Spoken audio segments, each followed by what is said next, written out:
Assalamualaikum warahmatullahi wabarakatuh. Nama saya Amanda Bulanaila dengan NPM 23758003. Perkenalkan, nama saya Disa Ponamba Perdana Wijaya dengan NPM 2375808. Kenalkan, nama saya Muhammad Aman Mukarom dengan NPM 23758017.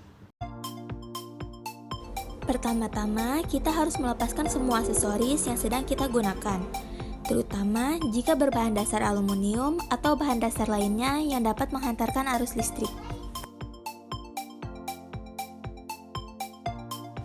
Jangan lupa untuk menggunakan gelang statis sebelum membongkar PC.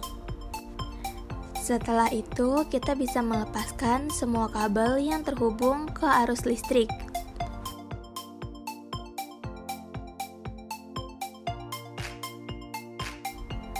Lalu, kita bisa membuka casing untuk melihat komponen-komponen yang ada di dalam PC tersebut. Setelah itu, kita bisa melepaskan konektor kabel pada hard disk, motherboard, power supply, dan juga CD-ROM. Setelah melepaskan semua kabel konektor yang ada di dalam PC, jangan lupa untuk menyiapkan obeng, lalu kita bisa langsung melepaskan hard disk. Pastikan semua baut terlepas dan jangan sampai ada baut yang hilang.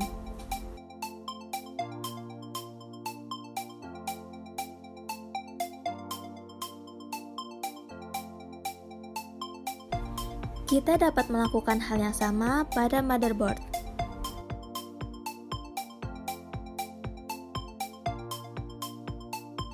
Setelah semua baut pada motherboard sudah terlepas, kita bisa langsung melepaskan VGA card. Setelah itu, kita bisa langsung mengeluarkan motherboard dari dalam PC secara hati-hati agar tidak merusak komponen lain di dalam PC tersebut. Lalu, kita bisa melepaskan RAM card yang masih terpasang pada motherboard. Setelah itu, kita bisa melepaskan setiap baut yang ada pada heatsink.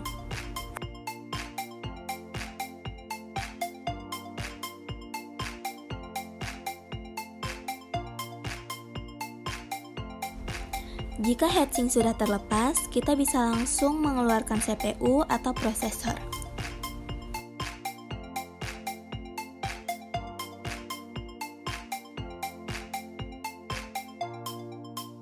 Nah, begitu saja langkah-langkah pembongkaran PC dari kami. Selanjutnya kami akan membahas langkah-langkah merakit PC di video kedua. Sampai jumpa di part 2.